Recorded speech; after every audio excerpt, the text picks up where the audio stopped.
So welcome to 2026 at Tobin Solutions, our first webinar of the year.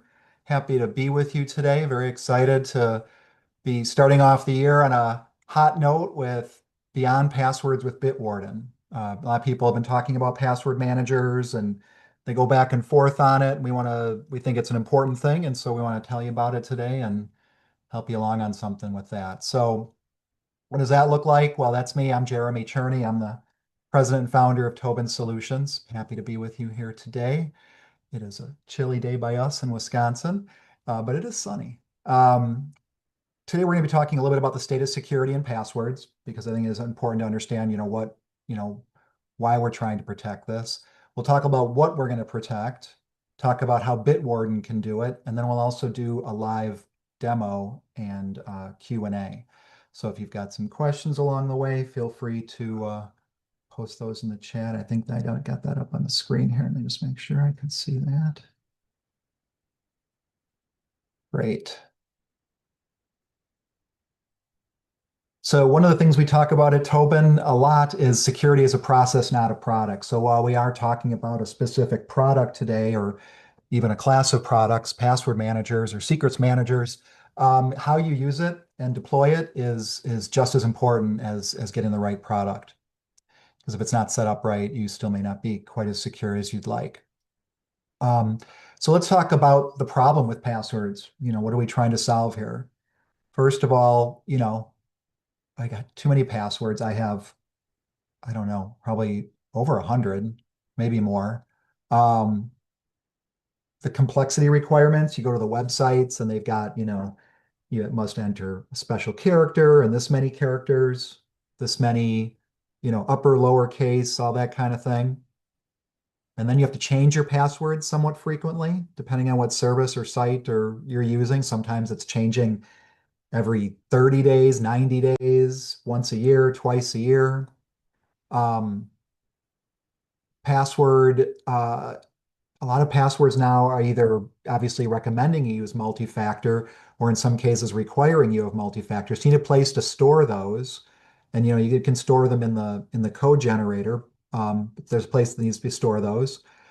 Pass keys, which we're going to talk about a little bit, is kind of a newer style of credential that people can use that are a lot more secure than passwords and get around a lot of the password issues, but create some new issues. Passwords get stolen for a variety of reasons. And even though the passwords are yours, they're stored at the site. So, if they're stored at Google, if they're stored at Microsoft, if they're stored at Salesforce or whatever service you're using, if they get breached, that password database gets breached, it's breached. There's nothing you can do about that. So, while it's your password, they still maintain some kind of co-ownership or co-management of the security around that. And as you know, there's lots of password breaches, so the security is only so good.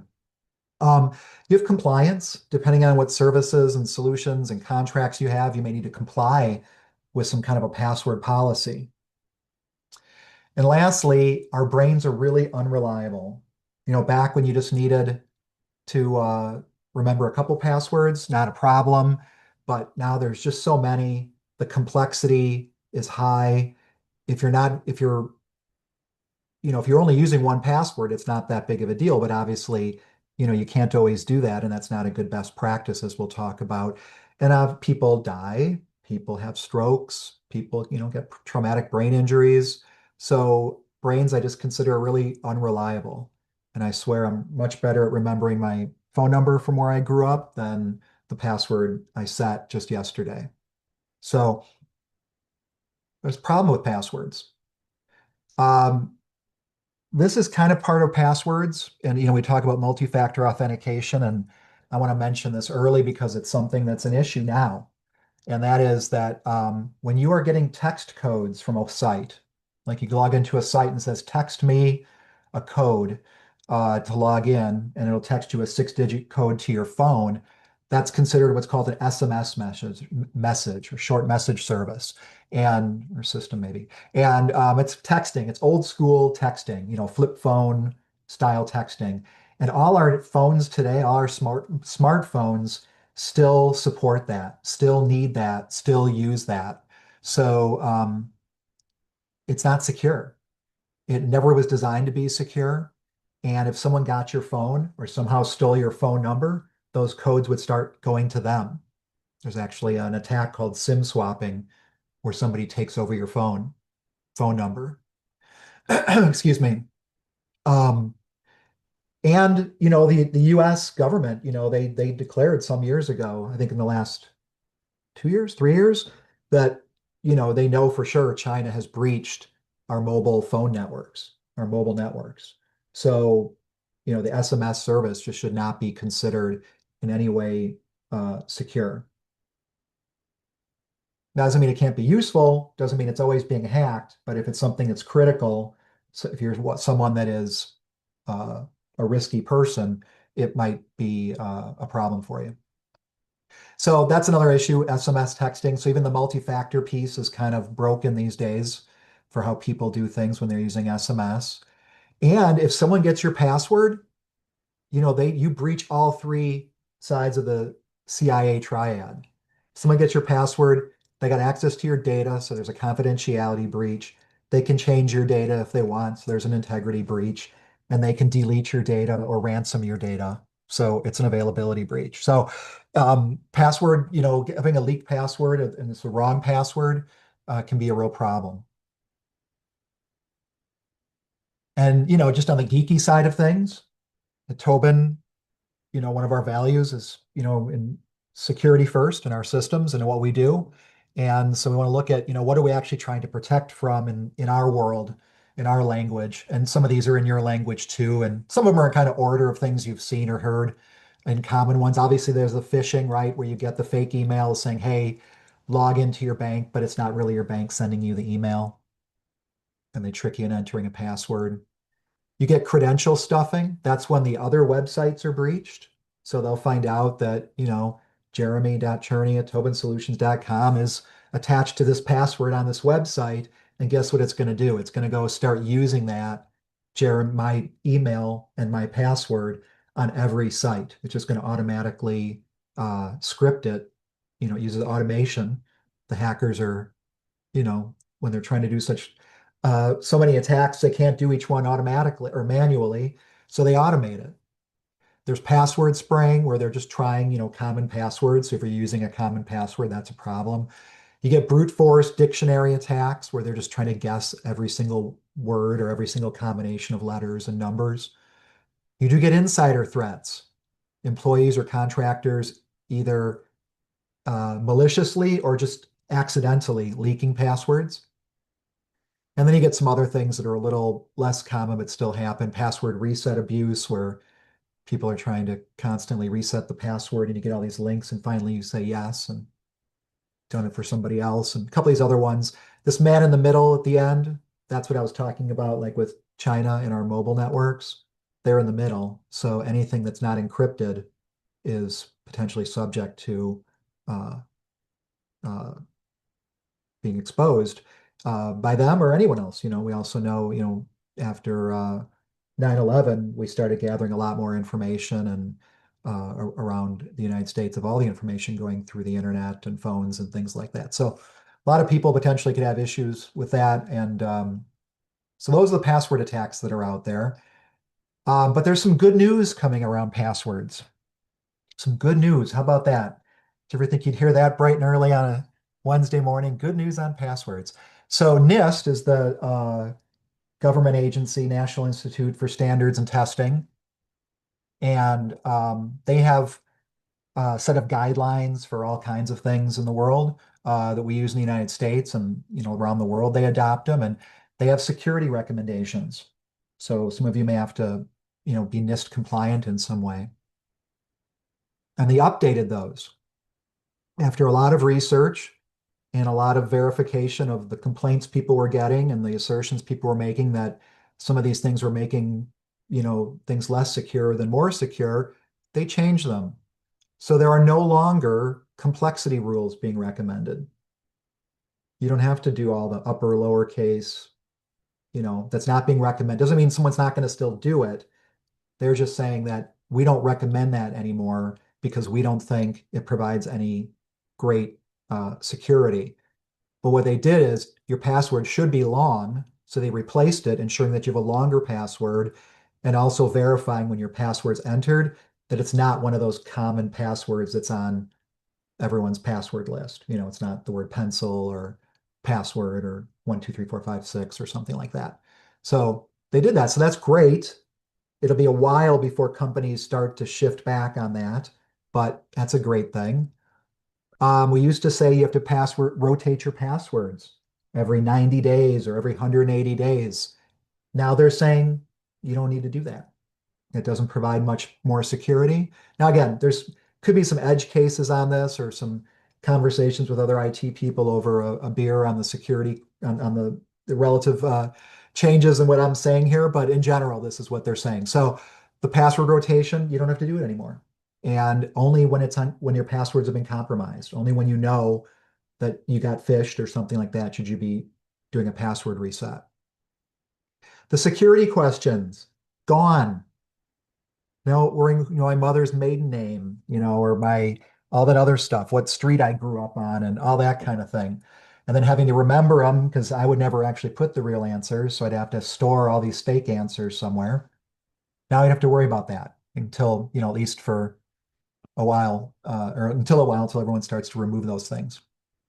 The password length is important. They used to recommend a minimum of 8, and they're still kind of recommending a minimum of 8, but now they're really saying 15 or more. So password length is one of the things that makes things more secure. It makes things more secure in those brute force attacks that I was mentioning earlier, where they try every combination of letters, numbers, and special characters and things like that. So the longer the password, the longer that takes to do. If it's short, they can do it in a split second.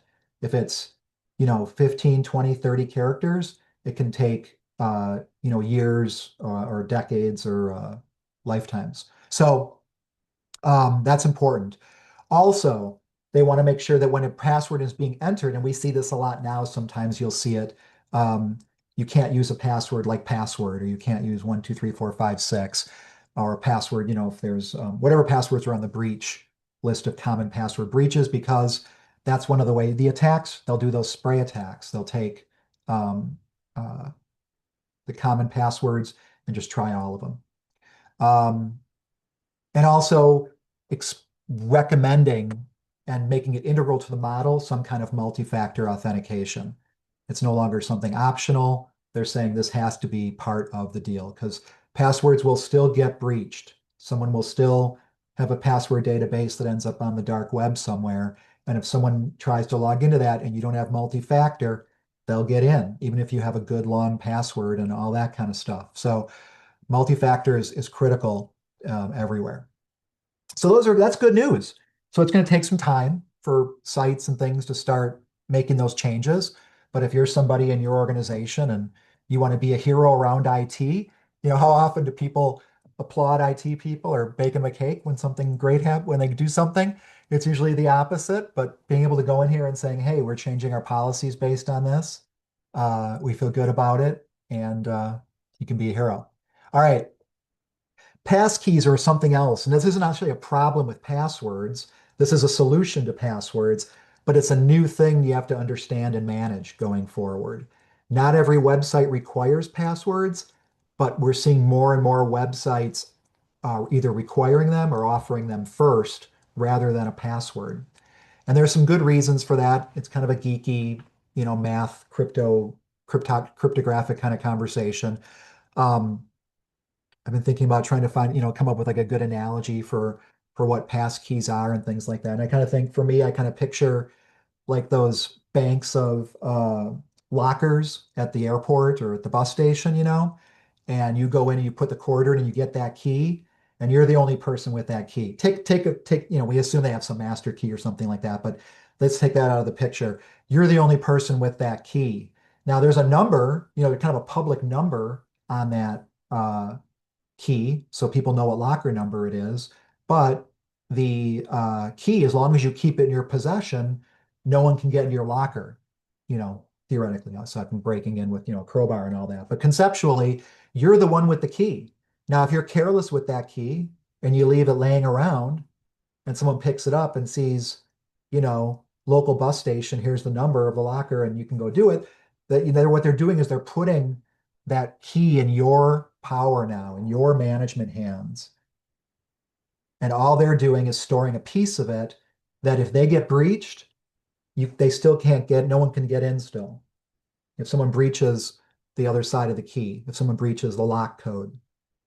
So it's kind of a geeky conversation, but what's going to happen is now when you log into a site, you'll open up your phone and your phone will unlock because you have it secured with a password or fingerprint or Face ID. That's how you're proving that you have that key. And then when your phone opens up, you can now hit that approval button.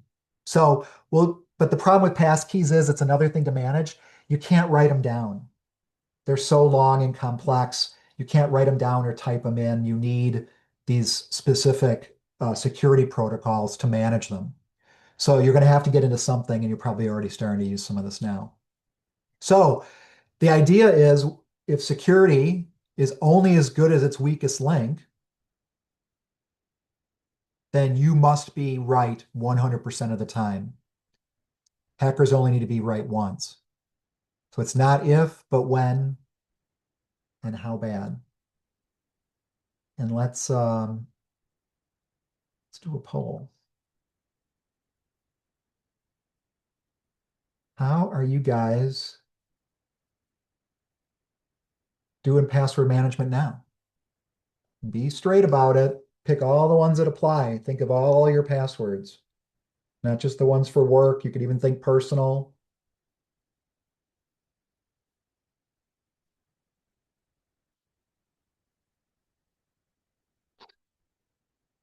See, one person has selected a password manager.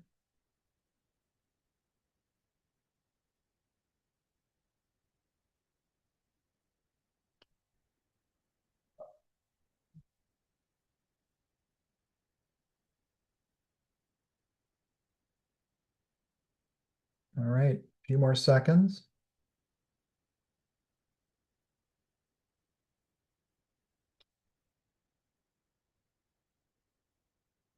All right, that's pretty good. Give us a little place to start here.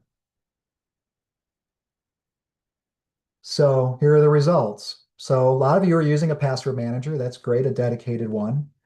Some of you have not said you're using a local keychain on your phone or computer or saving them in your browser. That would shock me if that weren't actually true for some of you, but it's possible because it's just the default for a lot of websites. Writing down on paper, yep, sticky notes, memorizing, of course. Some are putting them in those protected, password protected documents. That's good. And some people are not putting in. No one asked their child life partner or assistant. That's amazing. Okay, well, good. So that's great. Thank you. So you got all of those ways you're storing passwords. Some of you are doing multiple ways you're storing passwords. So those are your different weak links, which systems you're using, how you're using them, and you've got to be right 100% of the time. If you misuse a password in some way in the wrong time, that's it. Then the attack happens. So hence why we talk about password managers. So in general, why a password manager? These are some of the key things I think you should look for in a password manager. One is that they can generate and store unique passwords, different passwords for each website, so that you're not having to come up with your own, and you don't have to be, it'll be a lot more um, complex than you might normally do. And it will be unique by website. So if one website gets breached, they won't know your password for the other sites. But you can also do that with usernames. A good password manager, most of the modern ones now, can also store those rolling 6-digit codes because some websites are still requiring that as their multi-factor. And the problem with those is they're only on your phone. And if you're the only one that ever uses it, that's fine.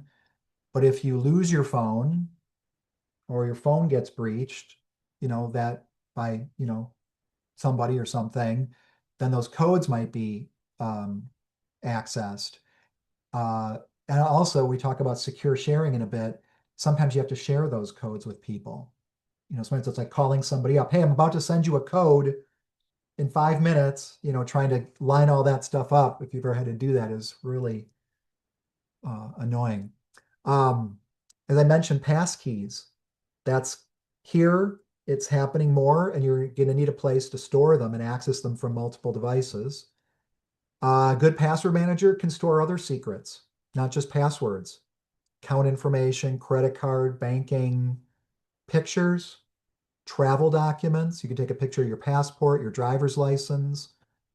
If you're a crypto king, if you're doing Bitcoin or something, you can store your crypto keys. Um, but you also want to be able to share passwords. Most times, at some point, either at work or at home, you want to share a password. Maybe not, if that's not a feature that's important to you. Sometimes that's one of the advanced features that come with the paid versions of these things. Emergency access is a very important feature, and not everybody has it enabled or turned on. So that would allow some form of emergency access to your password vault if something were going on, like you couldn't get access to your password vault. Let's say you died. This is a password conversation I'm talking about here is not just for your workplace. Think about it for your family, for your friends, for your parents, for your kids. When both my kids went off to school, we got emergency access to their password managers. So if they did, something awful happened, what would happen is we could request access to their password vault. And then they would have it set up, I think, for like 24 hours. If they didn't respond within 24 hours to that request, meaning they were incapacitated in some way or dead or something, or their phone was completely broken and that was the only device they had, I would then get access to their account within 24 hours. So, and you can set different time intervals. So that's great for parents, kids, key people at work, people that handle money. If they've got these accounts, you want to make sure you can get access to them. Offline access. Some of these systems are only stored in the cloud. You want to make sure that if the internet's down or you don't have access, your Wi-Fi isn't available, that you have offline access. And most of the newer ones have some kind of a health report. They'll check for a password that's on a known breach site. They'll check for other conditions that might be, lead to insecure configurations.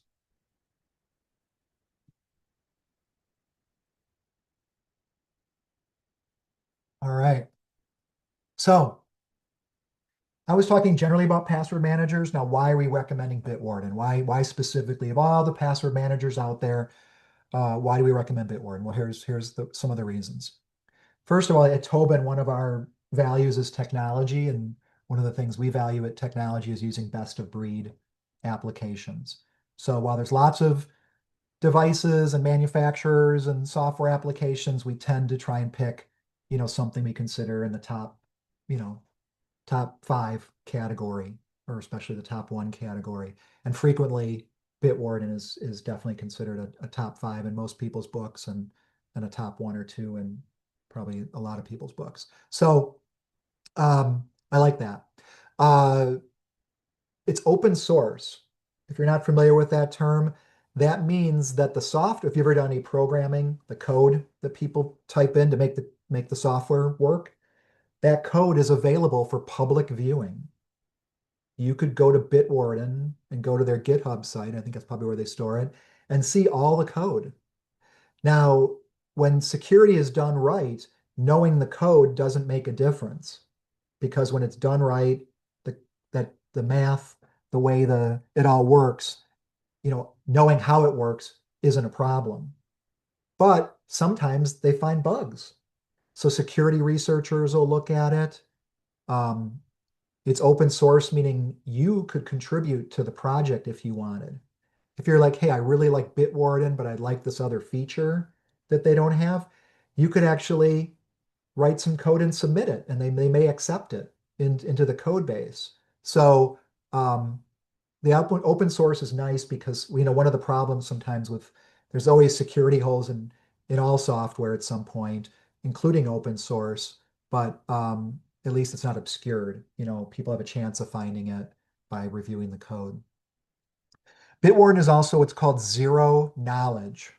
And what they mean by that is while they store your passwords and other secure information, they only do it in an encrypted format.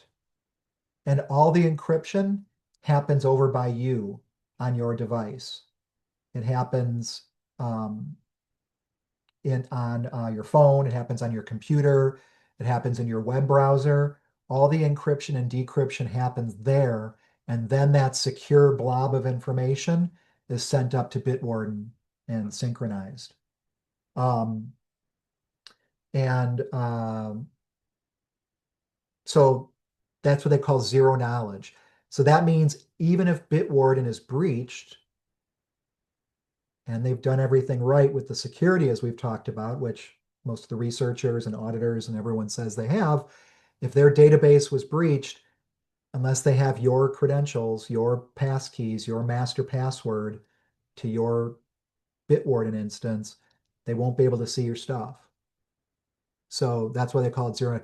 Now, the flip side of that is if you forget your master password to your password database, you cannot get your stuff. They cannot give it to you. They have no password. They can't open it up. They don't have a secret backdoor or anything like that, at least on all their declarations. Um, Bitwarden is ubiquitous. It is available on mobile apps. It's on desktop apps. There's a web app for it, so you can use your favorite web browser. There's even a browser extension that you can install in your favorite browser and uh, be able to have it automatically put passwords in for you. And it's got some business features that I'll be discussing shortly for advanced management and security. Steve, you asked a question about NIST, about any everything in one place. I didn't see that as anything one way or another in NIST, so I don't know if it is in there. I tend to doubt that it is, um, but it's something that people do think about, right? You put all your eggs in one basket. You put your passwords and the codes and everything in there.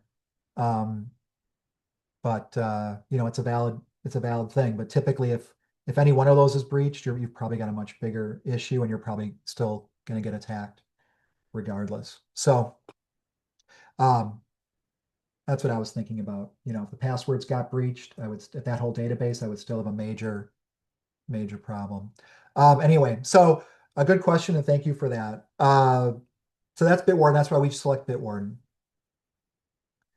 Here's some of the business features that are important if you've got a business. One is it's got directory integration with, your Microsoft, Google, or your on-prem Active Directory, meaning you don't have to, if you're one of the managers, you don't have to create accounts for people on all these different systems. It'll do it automatically. And if you terminate somebody or delete their account, it'll automatically, deactivate them in Bitwarden, things like that.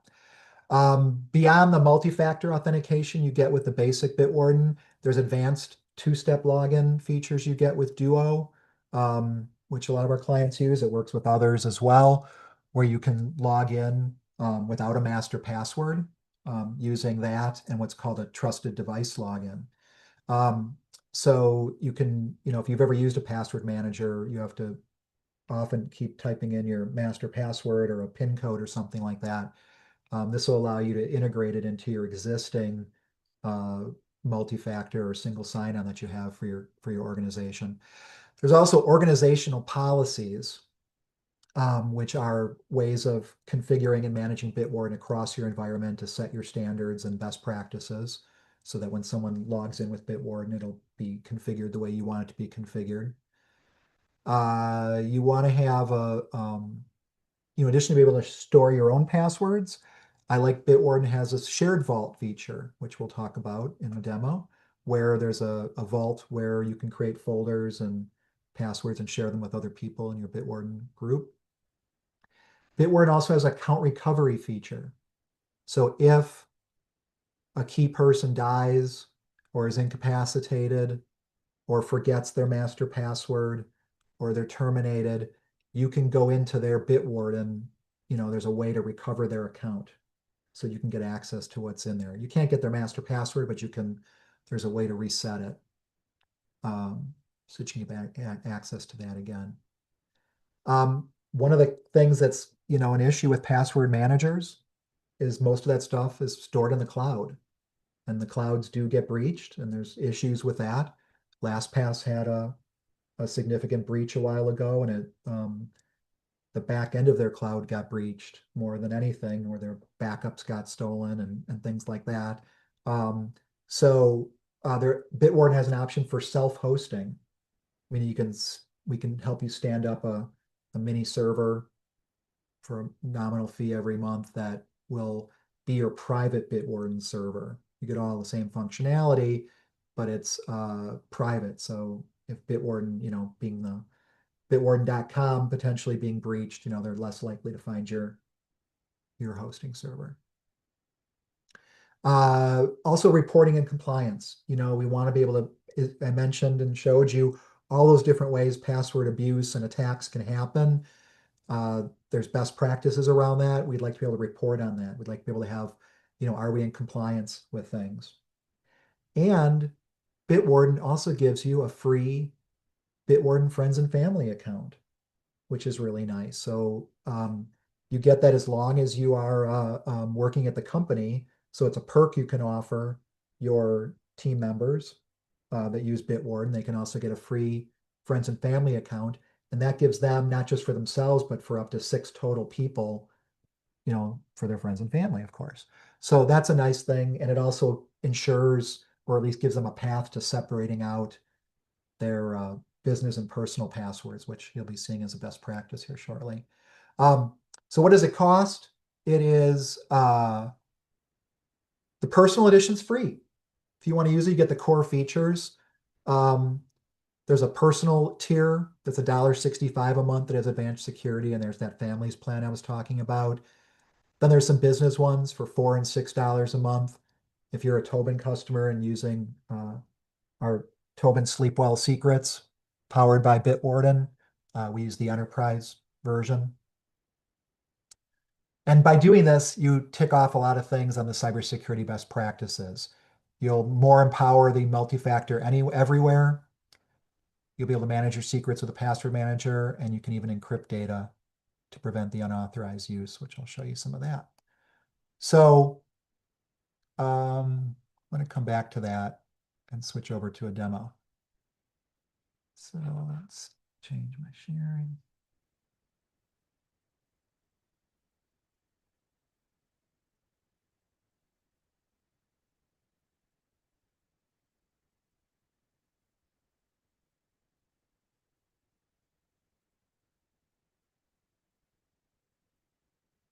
All right. So this is the basic Bitwarden site, bitwarden.com.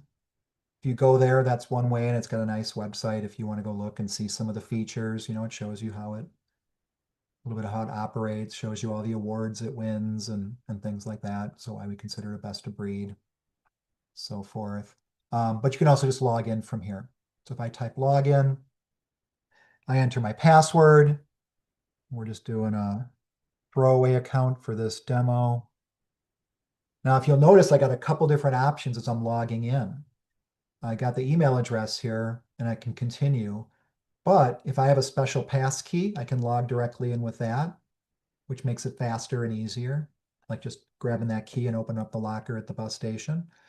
Or using single sign-on if I'm my corporate. So I can just hit that and then log right in. So that would be the easiest way for people to get in. But for this, we're using the demo, and I'm just using a simple master password.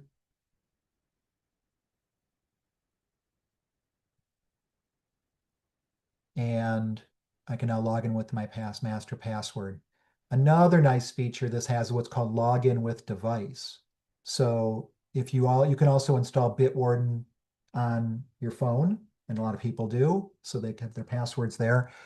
You can actually log into the website by using your phone as an authenticated device because you've got your phone in your possession, and presumably you can unlock it and use that ability. But again, for now, we're just going to do the basic. Now, this is not what everybody's going to normally see. I'm in as the administrator of this Bitwarden, fake Bitwarden tenant. So I see this password manager and admin console.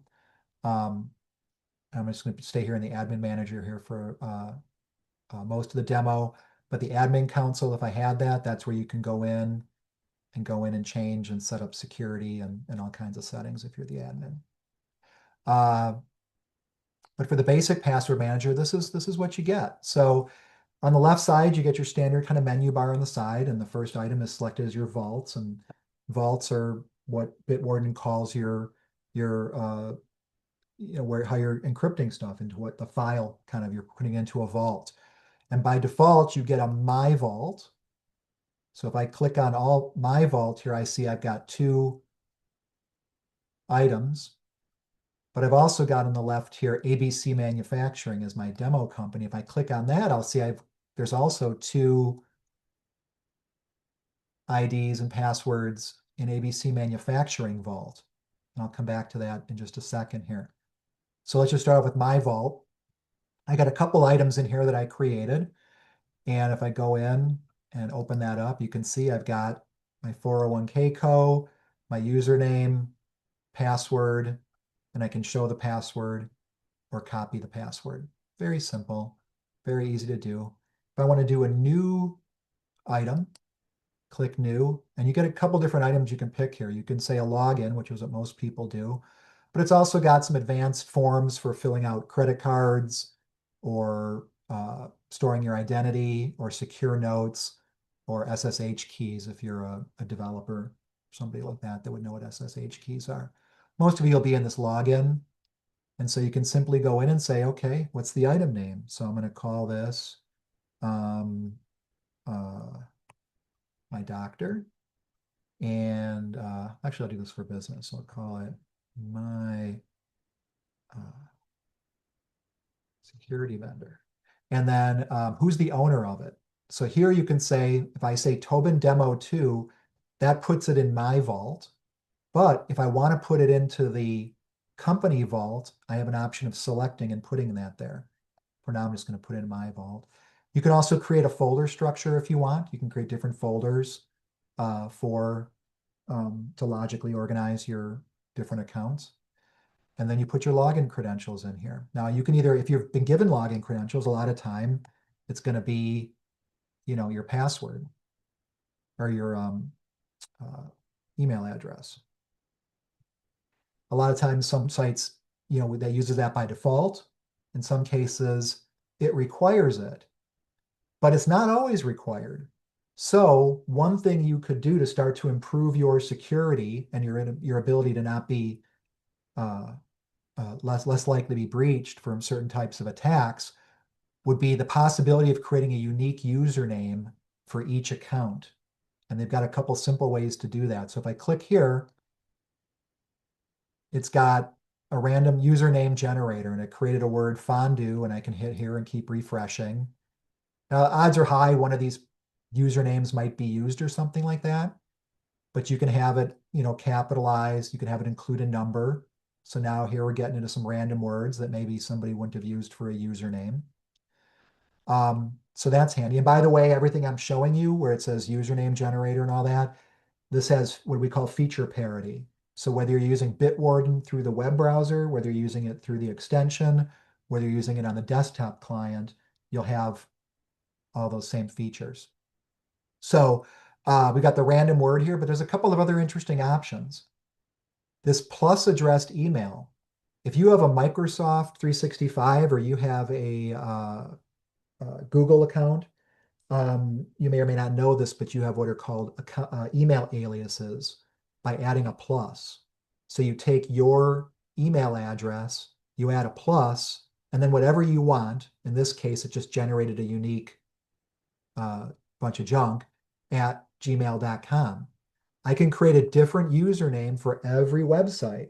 Now, what's the advantage of that? One, again, if that site is breached, they won't be able to go take that and log in at other sites because it'll be a different username. You can also use that for managing your email, because when the email comes in to you into your inbox, you'll know it came from that plus address, and you can use that for email rules.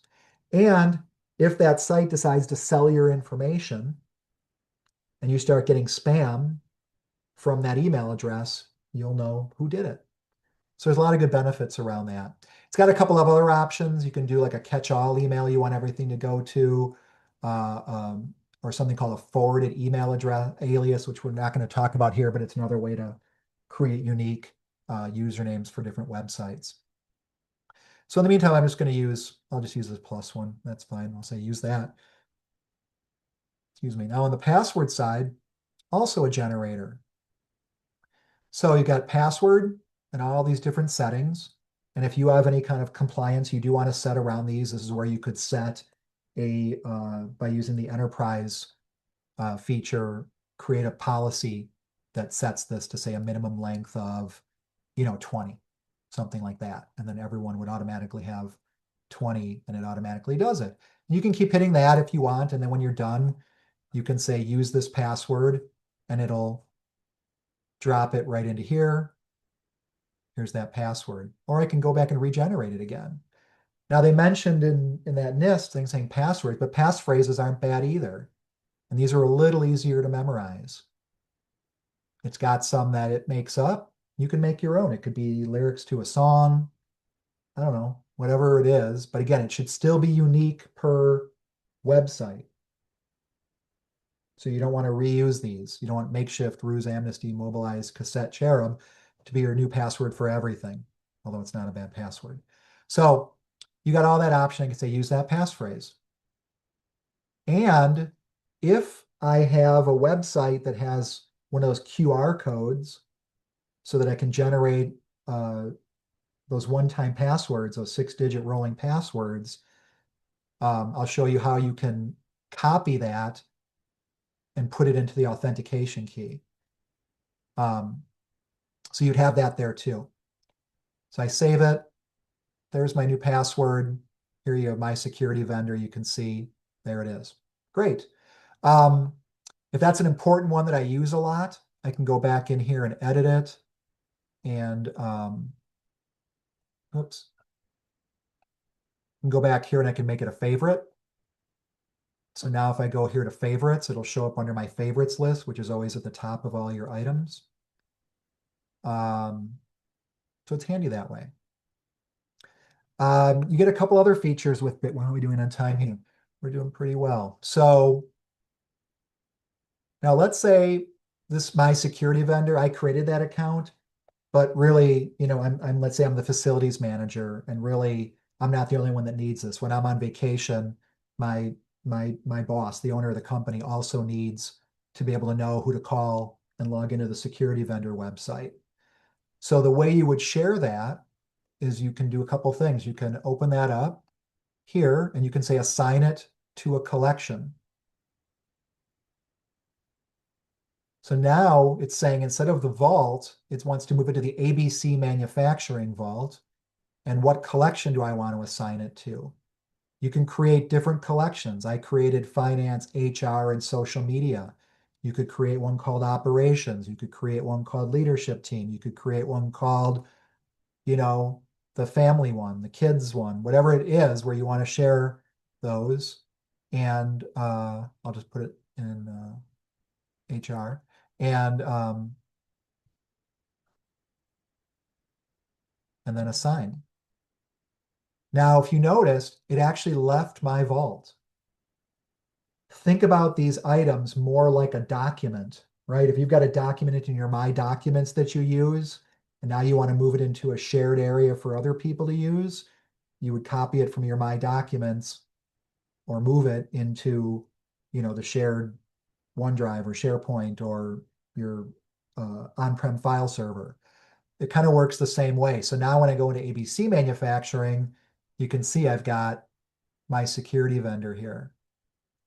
I've also got these other collections I can go straight down to if I have access to those. So collections can also be given permissions, or rather people can be given permissions to collections.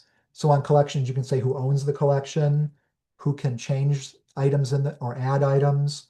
You might have collections that are view only for people where they can only view the password, but they can't change it. So you can start to build in security and organize your passwords into different groups. Well, I just click on ABC manufacturing. I see all the passwords. If I just want to see the favorites, I can do that.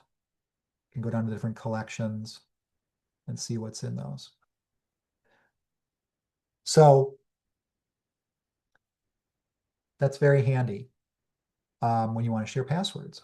And one last thing I'll show you if I go into, let's say I need to edit one. So I've got this Gmail account here. I want to edit that. I've got this authenticator key, but my Gmail, I want to add two-factor, and I've got my new throwaway Gmail account here I'm using for this demo. And if I go under manage my Google account and I go under security and sign in, under two-step verification, it's off right now. So if I go to two-step verification and add something,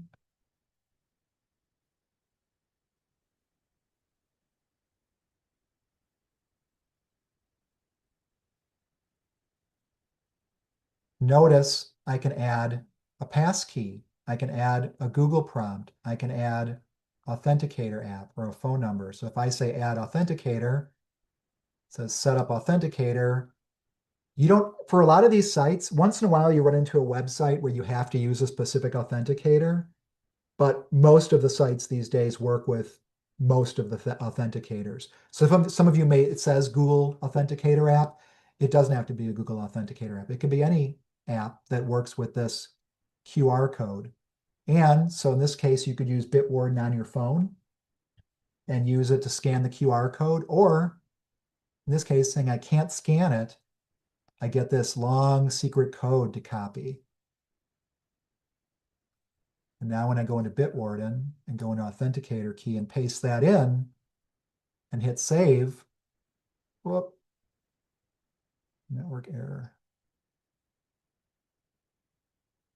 Then now you can see the code is here and it's changing. In 6 seconds, it's going to change.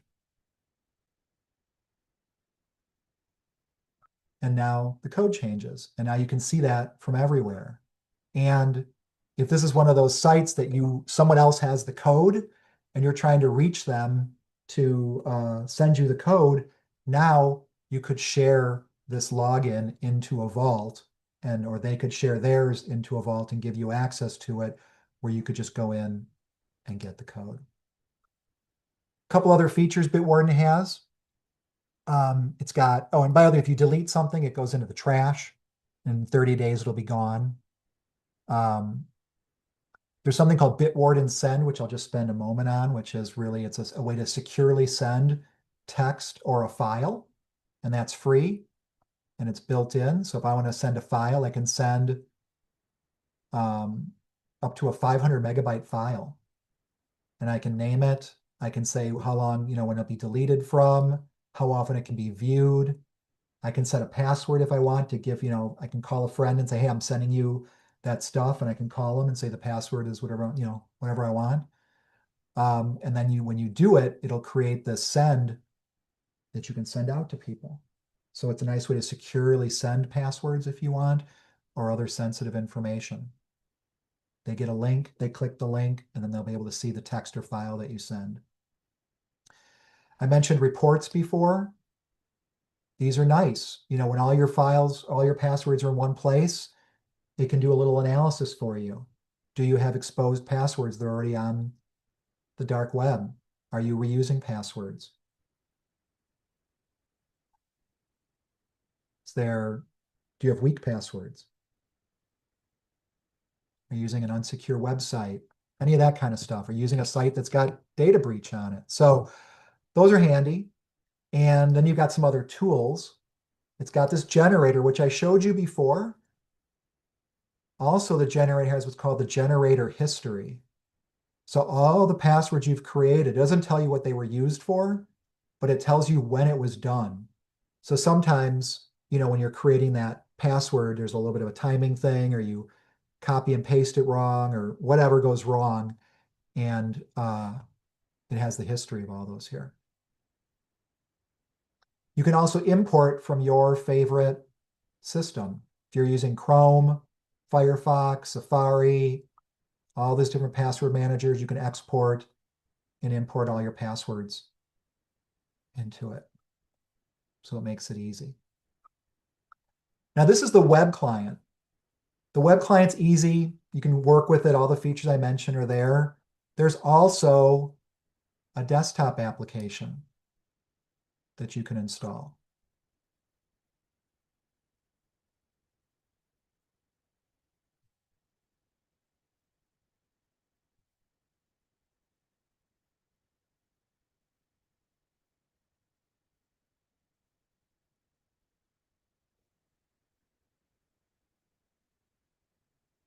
So I'm logged in, but it looks somewhat similar, right? You can see all the vaults on the side. You can see all that stuff, do all the same stuff. I can be logged into multiple accounts if I want. So if you've got a personal Bitwarden account, because you get that friends and family, and you want the work one too, you can add them both and switch between them with proper security. Um, so you've got that. And some people like this. Some people are a Windows user, right? Some people get confused in the browser. Nothing wrong with that.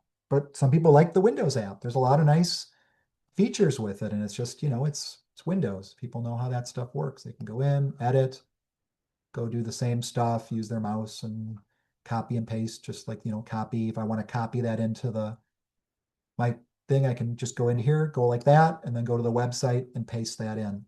And then my password's pasted in. Go and see all those collections that might have access to, all that. Same thing. So you get all that same features there. You also, like I said, there's an app for your phone that integrates with, you can go on the phone and you can open it up and log in and you can see all your passwords and other things in there. You can see the collections you have access to, and you can copy and paste and create passwords there using the phone app. And all of that works just fine. And in some ways, it's a little more tedious, but it's much more straightforward for people because they go into their password app, they create it there, they copy and paste it back and forth. And in some ways, it can be a little more natural for some people.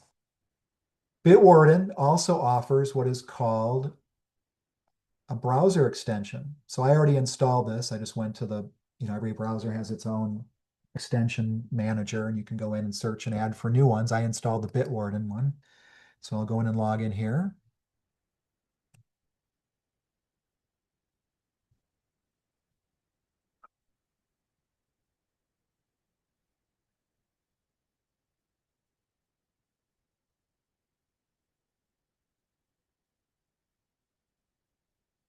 And, again, same features, slightly different place for some of them, but you've got your vault sitting here.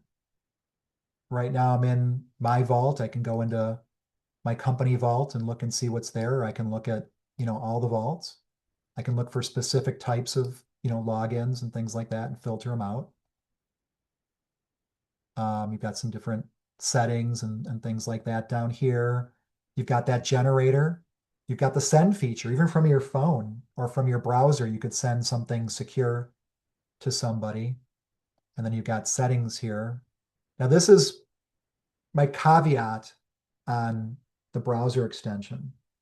The browser extensions are massively useful, massively convenient. And by and large, most of the time they work. Sometimes they get a little glitchy where you're trying to fill it in and, the browser wants to prompt, like to autofill. So if I were to go um, to an account and I logged in for the first time,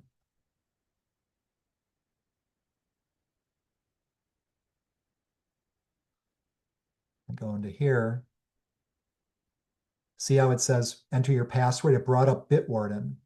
It's got a Bitwarden link now because I'm logged into the browser extension. If I click on that, I can either do a new one or I can say fill that. I can either copy it and do that way, or I can just go down here and, oh, why is it not filling? Where's my fill option? Bitwarden.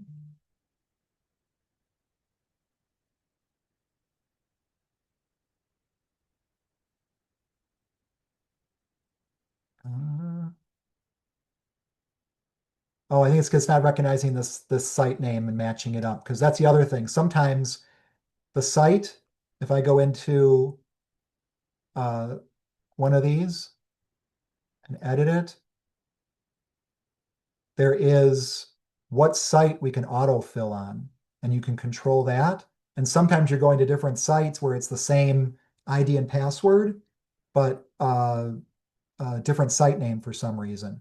So sometimes it doesn't always fill. That's what I'm saying is one of the glitches sometimes. It doesn't always catch that you're in there, and then you have to still kind of go in and manually copy and paste, which again isn't the end of the world.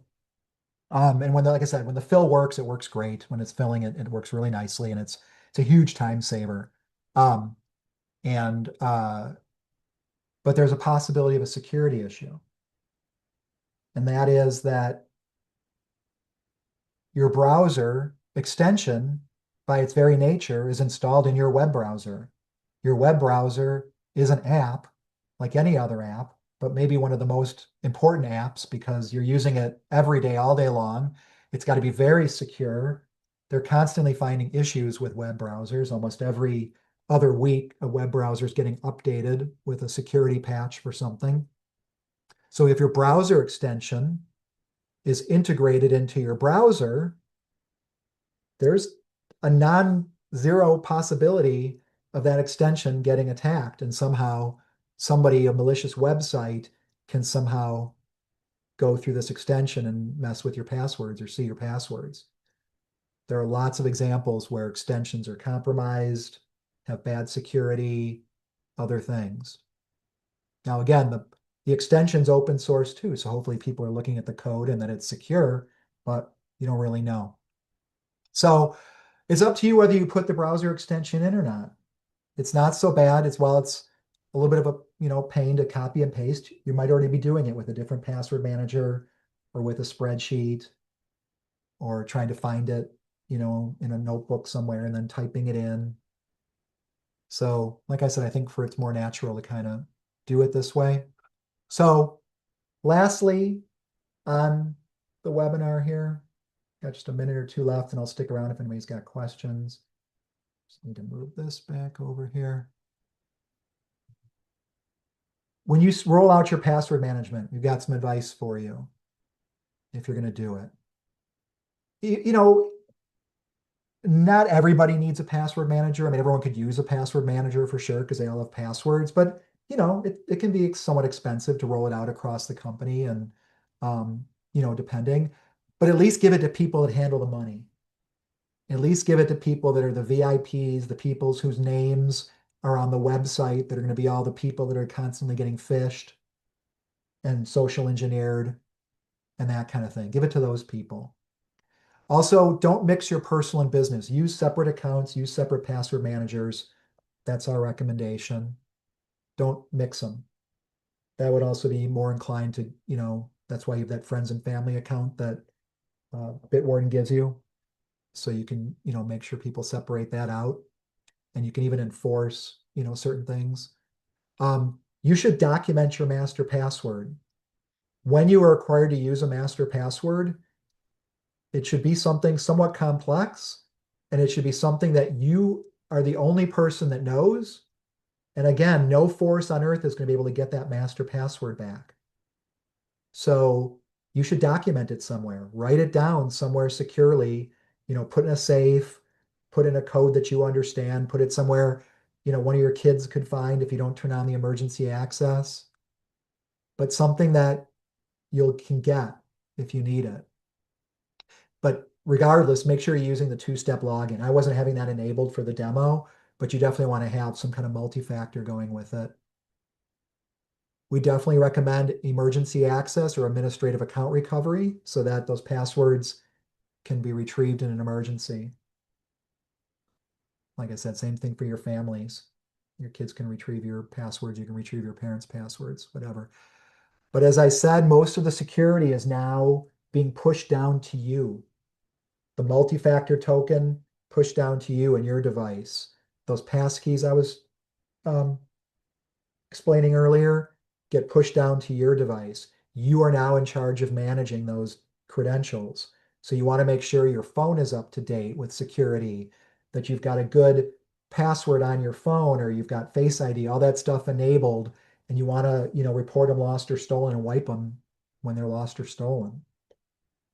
And lastly, some of you we've all been using passwords. If you're here and, anyone that's been using computers for any length of time has a lot of muscle memory around whatever their passwords are and how they use them. It is not easy to switch. It is a challenge, and you want to respect that.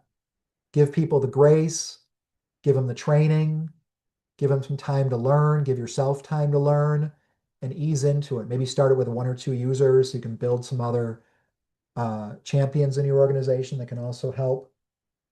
We can help with these rollouts, but you want to make sure, give people a chance to use this because you want them to use it right. You don't want them going back to old habits or skipping it because you made it too inconvenient. So we want to make it as easy as possible, as secure as possible, and then, keep promoting it or make it required. So that's it. We already did the demo. We talked about the different apps. I didn't show you the phone app, but like I said, it looks very similar to these other things. You'll see the same um, nomenclature and, vault and that kind of thing. If you have any questions, I'll stick around for a minute. Otherwise, thank you for being here. If you're somewhere where it's too cold, hope you're staying warm and safe. And we'll see you at the next webinar in February.